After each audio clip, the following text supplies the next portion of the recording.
Bore da, good morning everyone. It's good to greet you once again on the second Sunday in Advent. I do hope you are finding these meditations helpful and leading you into a new reflection, particularly at this time of year and also in the context of the coronavirus, and that these reflections are allowing you to walk more closely with our Lord and Saviour, Jesus Christ. That's my hope and prayer for all of us at this time. And we've got some powerful words to reflect on this morning. He will baptize you with the Holy Spirit. Words from the Gospel reading for today from St. Mark. We're asked to reflect firstly on the ministry of John the Baptist, who came like a voice calling in the wilderness, prepare the way of the Lord, in advance of Jesus' arrival. But even as he preached and even as he baptized, he looked forward to the time when the one chosen by God would baptize, but with the Holy Spirit. So John's preparation had an end in sight, something greater and beyond what he was able to give. And today, on this second Sunday in Advent, I wonder, what does that preparation look like? What is the ministry of the Holy Spirit to us today? And how do those two work in tandem? Let's think about them together. And I want to touch base very briefly with the Old Testament. Have you noticed how the language about God, the Holy Spirit, is different in the Old Testament from the New?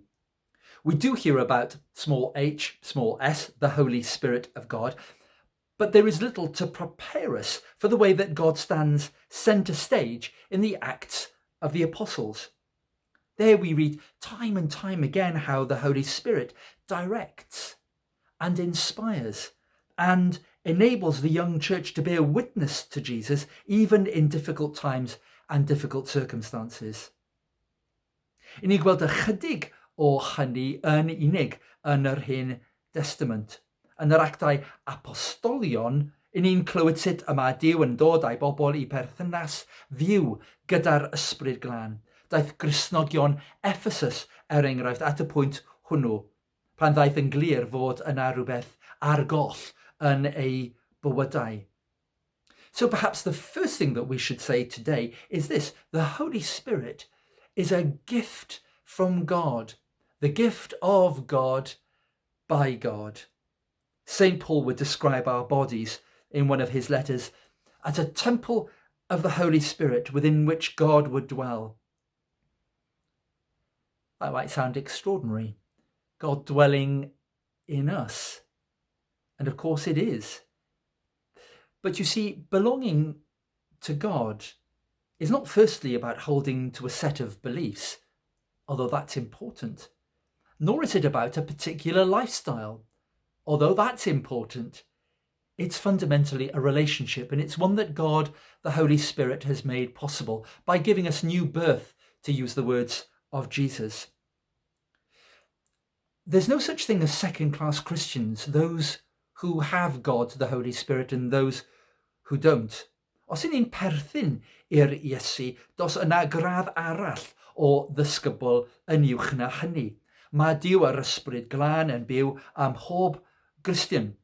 Mae Duw'n adnabod bob Cristion fel ffrind neu fab neu ferch yn ddiwahan. Yr ail beth falle yw mae ernys yw'r Ysbryd Glân sy'n gwarantu rhywbeth sydd yn bwysig iawn. Ac un o'r pethau dwi wedi sylweddoli yw fod pobl weithiau yn cael eu llygad dynnu gan y dyfodol. Mae gan y colofnwyr a'r papurau eu horosgob. Mae pobl wrth ei bodd yn pendroni sut i ddarogan y dyfodol, ac mae ffilmiau Hollywood yn chwarae ar hyn yn aml iawn.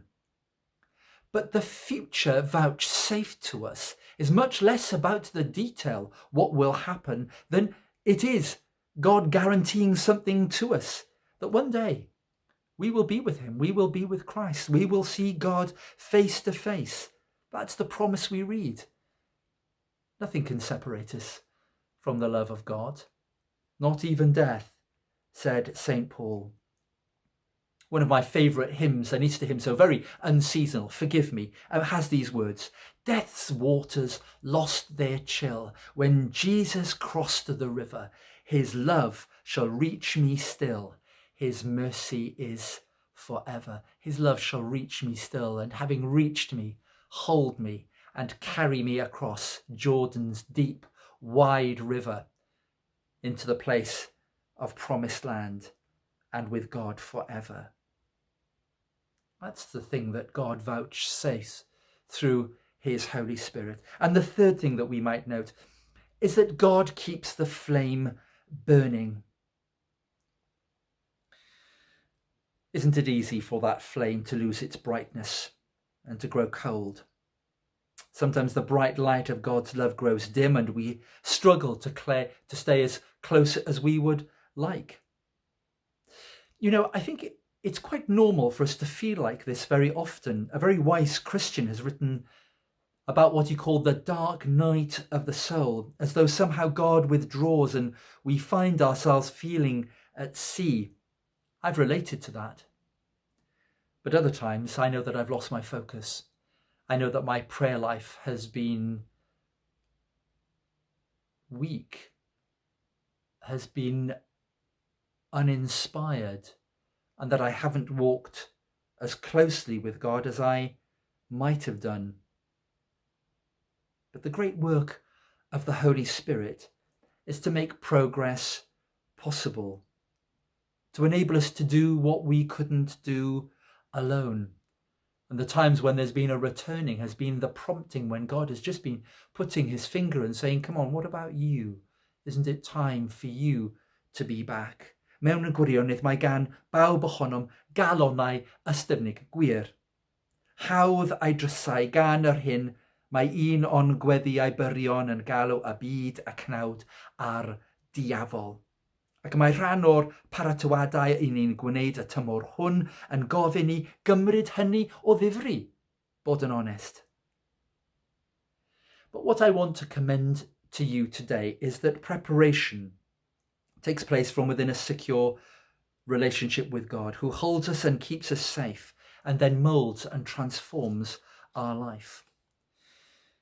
How can we respond to this? Well, with glad hearts, with faith, with resolve, with enthusiasm. Like every relationship, that means an investment on our behalf of time and energy and patience.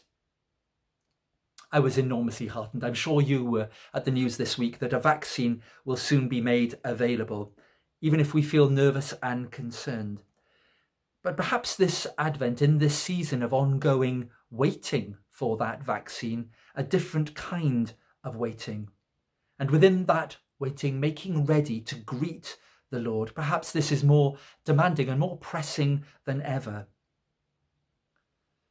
So God the Holy Spirit, who draws you to himself, God the Holy Spirit, who vouchsafes your future, and God the Holy Spirit, who is there to transform us, that somehow, wonderfully, miraculously, not of ourselves, we reflect something of the joy of Jesus Christ. Pray that we may all respond to that with new hope, with new energy, to the one who comes to save us, and to the one who will make the way straight, our Lord and our God, to whom be endless praise. Amen.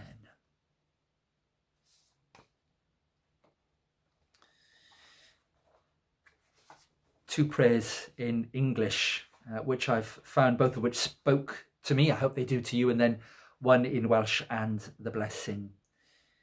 Let us pray. O God, renew our spirit by your Holy Spirit. Draw our hearts to yourself, that our work may not be a burden but a delight. Let us not serve as slaves with a spirit of bondage, but with freedom and gladness, as your daughters, as your sons, rejoicing in your will, for Jesus Christ's sake. Amen.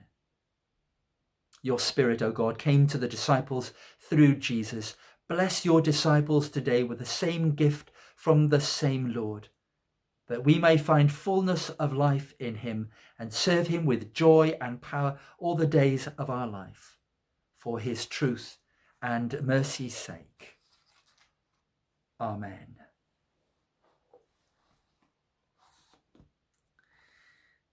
Ac wedyn un yn y Gymraeg.